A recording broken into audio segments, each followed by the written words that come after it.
Hi, I'm Caleb Borchers, and I'm the lead pastor at the Feast Church in Providence, Rhode Island. This holiday season, we're doing a series of videos on holiday reflections for everyone. Whether you celebrate Christmas this time of year, or Hanukkah, or another holiday, or no holidays at all, we think there's some value to taking a minute this time of year and reflecting on the year that is past and the year that is to come.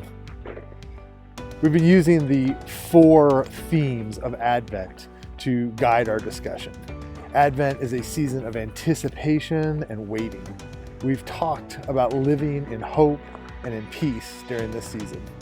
Today, we're going to talk about joy. I'm a big fan of the Muppets. There is something really special to me about their humor and the way that they make us laugh. Sometimes it is very innocent and childlike, but it also can have a sharp satirical edge at times. The Muppet Christmas Carol is one of my favorite holiday movies. And 2 of my favorite Muppets are Statler and Waldorf. See, they're the old grumpy guys that sit in the balcony and they heckle the performances. I find their roast-style humor just really funny, given the overall wholesome family style of the Muppets. They're kind of another layer to the humor. They're sort of like a little bit of lemon that lifts a heavy, rich dish. But sometimes my love of Statler and Waldorf becomes a little too much. Instead of laughing at them as fictional characters, I become them. I sit back and I find fault in everything that's happening around me. When I'm particularly unreflective, I can make a joke that actually wounds another person's heart. And the worst thing about Statler and Waldorf syndrome is that you mimic their least noticed quality. They're always watching from the sidelines. They don't offer their own act to the Muppet Show. They don't constructively produce anything to share with the audience. Instead, they literally sit in the cheap seats and mock others' creativity. An appeal to joy can feel a little like Pollyanna thinking sometimes. When we're going through a hard time, joy can feel like a luxury in which we aren't privileged to indulge.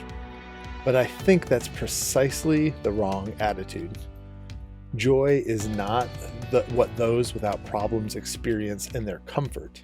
Instead, it is the ability to find beauty and wonder and laughter and light in the darkest moments, like celebrating with twinkling lights or a candle in the darkest days of the year.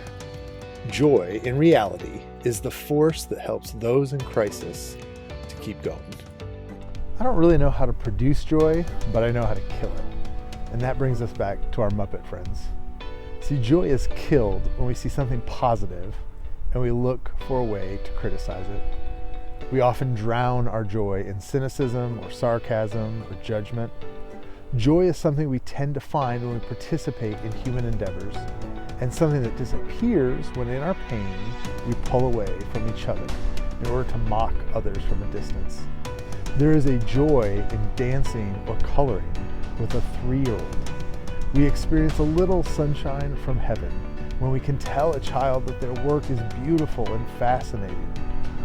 A critic might sit back and point out the failures in their composition, or the way that their coloring drifts outside of the lines they're supposed to color in. But entering that child's world is a way to watch a little of their joy.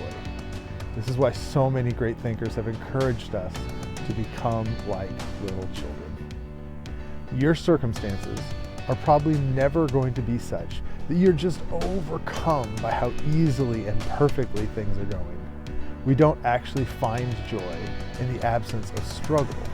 We find it in the midst of struggle, like a mother filled with excitement about a child that is actively causing her discomfort by kicking in the womb.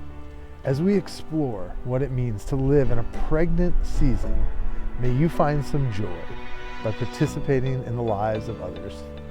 This joy in the journey sustains us until days that are less filled with trouble. God bless you, and happy holidays.